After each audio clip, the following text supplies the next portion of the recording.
Hello everyone, मेरा नाम है दयासागर दुबे। चलिए शुरू करते हैं theory of demand and law of demand. Demand में चार चीज़ें बहुत ज़्यादा इंपॉर्टेंट होती हैं। पहला कि कंज्यूमर की विल होनी चाहिए, यानी डिज़ायर होनी चाहिए। दूसरा, उसके पास परचेजिंग पावर होनी चाहिए। तीसरा, प्राइस गिवन होना चाहिए। और ये जो चीज़ें हैं सारी एक पीरियड ऑफ टाइम के अंदर होनी चाहिए। इससे मिलके हमारी बनती है डिमांड की डेफिनेशन। तो डिमांड की डेफिनेशन कहती है, demand for a commodity refers to quantity of a commodity which consumer are willing and able to purchase at various price during a particular period of time। इस definition को आप अपनी answer writing में भी use कर सकते हैं। ये एक परफेक्ट डेफिनेशन है। क्वांटिटी डिमांडेड एक स्पेसिफिक क्वांटिटी होती है एक स्पेसिफिक प्राइस पे। जैसे चीनी 40 रुपये किलो है, तो हम 1 किलो खरीद रहे हैं 40 रुपये पे। अगर वो महंगी होकर 50 रुपये हो जाती है तो हो सकता है हम आधा किलो खरीदने लगें। तो आधा किलो जो एक स्पेसिफिक क्वांटिटी है वो एक स्पेसिफिक प्राइस पे 50 रुपये किलो पे हो जाएगी, और 40 अगर प्राइस आ जाता है उसका तो हम 1 किलो खरीद लेंगे। डिमांड की तीन मेन प्रॉपर्टीज़ हैं। Demand is always effective demand. आधी पद्दी डिमांड नहीं होती है, डिमांड होती है तो पूरी ही होती है। आप आधे किलो की डिमांड कर रहे हो तो ये एक डिमांड है आपकी। आप लेना चाहते हो उस प्रोडक्ट को इस रेट पे इतनी क्वांटिटी में। उसके बाद आता है कि डिमांड जो है वो प्राइस के ऊपर होता है। अगर प्राइस बदलेगा तो आपकी डिमांड चेंज हो जाएगी। अगर प्राइस किसी चीज़ का ज़्यादा होगा तो आप उसकी क्वांटिटी डिमांड कम करोगे। अगर किसी का प्राइस कम होगा तो हो सकता है आप उसकी क्वांटिटी डिमांड ज़्यादा करो। उसके बाद जो थर्ड इम्पॉर्टेंट प्रॉपर्टी आती है कि ये एक फ्लो कॉन्सेप्ट है। डिमांड हमेशा एक पीरियड ऑफ टाइम में नापा जाता है, पर डे, पर वीक, पर मंथ या फिर पर ईयर में। फैक्टर अफेक्टिंग डिमांड, पहले हम देखेंगे एक इंडिविजुअल की डिमांड को क्या क्या अफेक्ट कर सकता है, जिसमें पहला आता है हमारा प्राइस। अगर किसी कमोडिटी का प्राइस अप होता है तो उसकी डिमांड लो हो जाती है। जैसे हमने पहले चीनी का एग्जांपल लिया था, उसमें जब चीनी का प्राइस बढ़ रहा था तो हम क्वांटिटी डिमांड जो थे वो कम कर रहे थे। और अगर किसी कमोडिटी का प्राइस कम हो जाता है तो उसकी क्वांटिटी डिमांड हम बढ़ा देते हैं। सेकेंड पॉइंट आता है हमारा इनकम ऑफ द कंज्यूमर, जिसमें पहला है नॉर्मल गुड्स। अगर आपकी इनकम बढ़ती है तो आप नॉर्मल गुड्स की भी क्वांटिटी डिमांड बढ़ा दोगे। अगर आपकी इनकम कम हो जाती है तो आप नॉर्मल गुड्स की क्वांटिटी डिमांड कम कर दोगे। सेकंड जो केस आता है इसमें इन्फीरियर गुड्स का, यानी लो क्वालिटी गुड्स का। इस केस में क्या होता है कि अगर आपकी इनकम बढ़ जाती है तो आप इन्फीरियर गुड्स की डिमांड कम कर देते हो। अब अगर आपकी इनकम बढ़ गई है, जैसे आप पहले कमाते थे 20,000 रुपये, अब आप 50,000 रुपये कमा रहे हो, तो आप वो क्वालिटी के प्रोडक्ट नहीं खरीदोगे जो इन्फीरियर हो, जिनकी क्वालिटी ख़राब हो। आप एक अच्छी क्वालिटी की चीज़ें प्रेफर करोगे, इसलिए इनकी डिमांड कम हो जाती है। लेकिन अगर आपकी इनकम कम हो जाती है तो आप हाई क्वालिटी प्रोडक्ट नहीं खरीद सकते, क्योंकि उनके प्राइस ज़्यादा होते हैं। तो इसलिए आपको लो क्वालिटी प्रोडक्ट खरीदने पड़ेंगे जो इन्फीरियर गुड्स होते हैं। Price of related goods, third point में हम डिस्कस करेंगे। पहला आता है इसमें सब्स्टिट्यूट गुड्स, जिसमें बेस्ट एग्जांपल आपको हर बुक में मिल जाएगा और कोई एग्जांपल आपको कहीं किसी बुक में मिलेगा ही नहीं। आप किसी भी बुक को उठा के देख लेना, टी एंड कॉफ़ी का। अगर प्राइस बढ़ रहा है टी का तो डिमांड बढ़ेगी कॉफ़ी की। इसको कहते हैं सब्स्टिट्यूट गुड्स, यानी ये नहीं तो दूसरा। आपके पास दो ही चॉइस हैं, या तो आप चाय प्रेफर करोगे या फिर कॉफ़ी। तो अगर चाय के प्राइसेस बढ़ते हैं तो साफ सी बात है आप डिमांड कम कर दोगे चाय की, और अगर आप चाय नहीं पी रहे हो तो फिर आप क्या पियोगे, कॉफ़ी। अगर मान लो चाय के प्राइस कम हो जाते हैं तो फिर आप चाय की डिमांड ज़्यादा कर दोगे, और अगर आपने चाय की डिमांड ज़्यादा कर दी है इसका मतलब आपने किसकी डिमांड कम की है, कॉफ़ी की। नेक्स्ट जो पॉइंट आता है हमारा कॉम्प्लीमेंट्री गुड्स। ये एक दूसरे को कॉम्प्लीमेंट दे रहे होते हैं, एक बढ़ेगा तो दूसरा भी बढ़ेगा, पहला घटेगा तो दूसरा भी घट जाएगा। अगर कार का प्राइस बढ़ता है तो पेट्रोल की डिमांड कम हो जाएगी। क्यों? क्योंकि अगर कार का प्राइस बढ़ गया तो कार की क्वांटिटी डिमांड कम होगी, और अगर कार लोग खरीद ही नहीं रहे हैं तो पेट्रोल किस में डालेंगे, तो इसलिए पेट्रोल की भी डिमांड कम हो जाएगी। और अगर कार के प्राइस कम हो जाते हैं तो लोग कार ज़्यादा खरीदेंगे, और लोग कार ज़्यादा खरीदेंगे तो उनको पेट्रोल भी ज़्यादा चाहिए होगा कार में डालने के लिए, तो डिमांड बढ़ जाएगी पेट्रोल की। ये कॉम्प्लीमेंट्री गुड्स होते हैं। फोर्थ पॉइंट आता है हमारा टेस्ट एंड प्रेफरेंस, यानी अगर आपका प्रेफरेंस फेवर में है किसी कमोडिटी के, जैसे आपको अचानक से आइसक्रीम पसंद आने लग गई, तो आप आइसक्रीम की डिमांड बढ़ा दोगे। लेकिन हो सकता है पहले आप आइसक्रीम खाते थे, अब आपका प्रेफरेंस चेंज हो गया है, अब आपको गोलगप्पों में ज़्यादा मज़ा आ रहा है, तो आप गोलगप्पे की डिमांड बढ़ा दोगे। तो डिमांड किसकी कम होगी? आइसक्रीम की, क्योंकि अब आप आइसक्रीम खाना कम कर दोगे और गोलगप्पे ज़्यादा खाओगे। तो ये आपका प्रेफरेंस नॉट इन फेवर हो गया। फिफ्थ पॉइंट आता है हमारा फ्यूचर एक्सपेक्टेशन। अगर आपको पता चल जाए आगे चल के प्याज का दाम बढ़ने वाला है तो आप क्या करोगे? अभी मार्केट में जाओगे, जितना ज़्यादा आप खरीद सकते हो उतना ज़्यादा खरीदोगे। तो इसको कहते हैं अगर फ्यूचर में प्राइस राइज होने वाला है तो करंट में उसकी डिमांड बढ़ जाएगी। लेकिन अगर आपको पता चल जाए कि अब प्याज के दाम बहुत ज़्यादा कम होने वाले हैं तो आप क्या करोगे? आप खरीदना बंद कर दोगे। जब प्राइस कम हो जाएंगे तब खरीदेंगे। अभी जितना काम चल रहा है जितने से उतना काम चलाते हैं।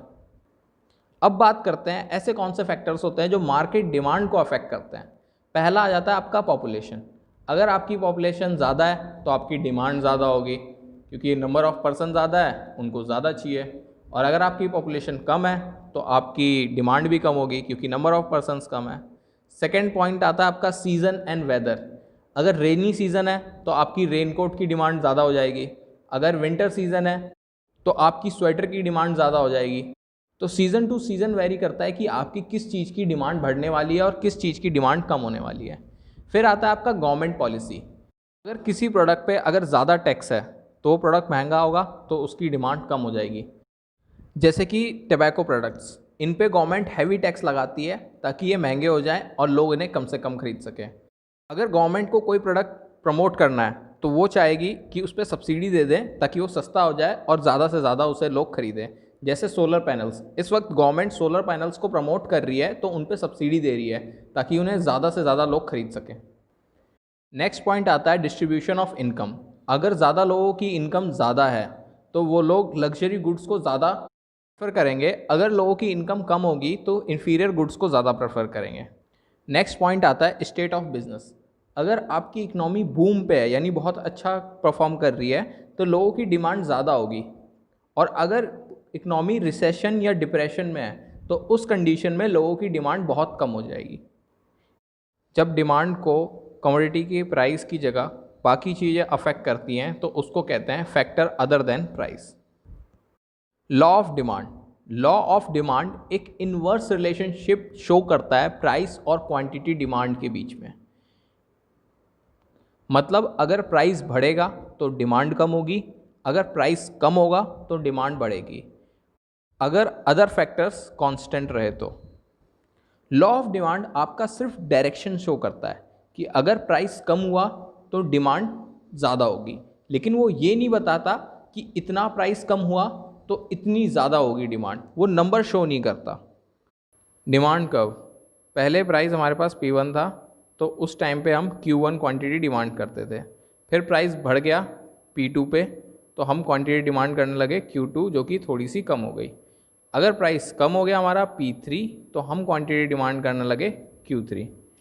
उसके बाद हम देखते हैं मार्केट डिमांड। यहाँ पे पहले आपको प्राइस दिए हुए हैं और मिस्टर X की डिमांड दी गई है और यहाँ पे मिस्टर Y की डिमांड दी गई है। इन दोनों डिमांड को मिला के जो डिमांड आ रही है उसको मार्केट डिमांड कहा गया है। फिर आता है आपका, इसमें कर्व शो कर रहा है, ये आपके मिस्टर X या फिर जॉन्स की डिमांड कह लो, इनकी ये डिमांड लाइन है, और जो हमारे एडवर्ड्स हैं इनकी डिमांड लाइन ये है।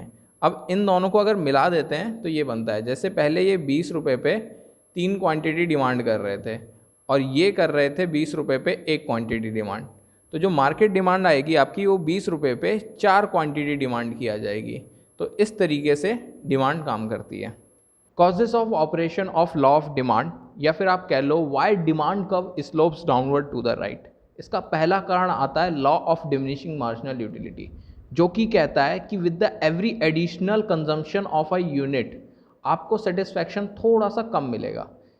तो आप एक स्पेसिफिक प्राइस पे एक स्पेसिफिक कमोडिटी डिमांड कर पाओगे। अगर प्राइस बढ़ेगा तो आपकी क्वांटिटी डिमांड कम हो जाएगी, अगर प्राइस कम होगा तो आपकी क्वांटिटी डिमांड बढ़ जाएगी। फिर नेक्स्ट आपका पॉइंट आता है इनकम इफेक्ट। अगर आपका प्राइस बढ़ता है तो आपकी जो इनकम है उसी में आप कम क्वांटिटी खरीद पाओगे, और अगर आपका प्राइस कम हो जाता है तो आपकी गिवन इनकम में ही आप ज़्यादा क्वांटिटी खरीद पाओगे। इस वजह से डाउनवर्ड स्लोपिंग हो जाता है। तीसरा पॉइंट आता है सब्स्टिट्यूशन इफेक्ट। इसमें अगर अगर किसी प्रोडक्ट का प्राइस बढ़ जाता है तो आप उसकी डिमांड कम कर देते हो, उसको सब्स्टिट्यूट कर देते हो दूसरे प्रोडक्ट से। जैसे हमने देखा था एग्जांपल टी और कॉफ़ी का, उसमें अगर टी का प्राइस बढ़ रहा था तो उसे हम सब्स्टिट्यूट कर दे रहे थे कॉफ़ी से। नेक्स्ट पॉइंट आता है entry and exit of customers. अगर किसी प्रोडक्ट का प्राइस कम हो जाता है तो अब वो काफ़ी सारे लोगों की रीच में आ जाता है, तो आपके कस्टमर्स ज़्यादा हो जाते हैं, तो उसकी डिमांड बढ़ जाती है। लेकिन अगर प्रोडक्ट महंगा हो जाता है तो कुछ ही लोग उसे खरीद पाएंगे अब, तो उसकी डिमांड कम हो जाती है। फिफ्थ पॉइंट आता है वेरियस यूजेस। इसमें एग्जांपल लेते हैं हम मिल्क का। अगर मिल्क के प्राइस बढ़ते हैं तो ये उसकी बाकी सारी जो चीज़ें उससे बनती हैं उसकी भी डिमांड पे अफेक्ट करेगा। लेकिन अगर इसका प्राइस कम होता है तो इसकी डिमांड बहुत ही ज़्यादा बढ़ जाएगी, क्योंकि इससे काफ़ी सारी चीज़ें बनती हैं और उन सब को हम ज़्यादा प्रोड्यूस करना शुरू कर देंगे। Exceptions to the law. First, Giffen goods. Professor Giffen ने ये पहला पॉइंट दिया था। इसमें हम इन्फीरियर गुड्स की बात करते हैं। लॉ ऑफ डिमांड कहता है अगर आपका प्राइस बढ़ रहा है तो आपकी डिमांड कम होनी चाहिए, अगर आपका प्राइस कम हो रहा है तो आपकी डिमांड ज़्यादा होनी चाहिए। लेकिन गिफिन गुड्स के केस में अगर आपका प्राइस बढ़ता है तो उसकी डिमांड बढ़ जाती है, क्योंकि आपकी इनकम उतनी ही है। लेकिन अगर आपका प्राइस कम हो जाता है तो आपकी उसकी डिमांड कम हो जाती है, क्योंकि आपकी इनकम उसी गिवन इनकम में आप हाई क्वालिटी प्रोडक्ट भी आप खरीद सकते हो।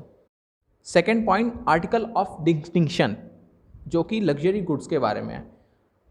लॉ ऑफ डिमांड कहता है कि अगर प्राइस बढ़ता है तो आपको डिमांड कम करनी है, अगर प्राइस कम होता है तो आपको डिमांड ज़्यादा करनी है। लग्जरी गुड्स के प्राइस ज़्यादा होते हैं फिर भी उनकी डिमांड ज़्यादा होती है, जैसे कि डायमंड। Third point, ignorance. जब कस्टमर प्राइस से क्वालिटी को रिलेट कर देता है, मतलब हाई प्राइस मतलब हाई क्वालिटी, लो प्राइस मतलब लो क्वालिटी, तो हम हाई प्राइस पे भी ज़्यादा डिमांड करने को रेडी हो जाते हैं। फोर्थ पॉइंट आता है एक्सपेक्टेशन रिगार्डिंग फ्यूचर प्राइजेस। अगर आपको पता चल जाए कि फ्यूचर में प्राइस बढ़ने वाले हैं तो आज आप डिमांड ज़्यादा कर दोगे। लेकिन अगर आपको पता चल जाए कि आपके फ्यूचर में प्राइस कम होने वाले हैं तो आज आप डिमांड कम कर दोगे। तो आपकी डिमांड फ्यूचर प्राइजेस पे डिपेंड हो जाती है, ना कि करंट प्राइजेस पे।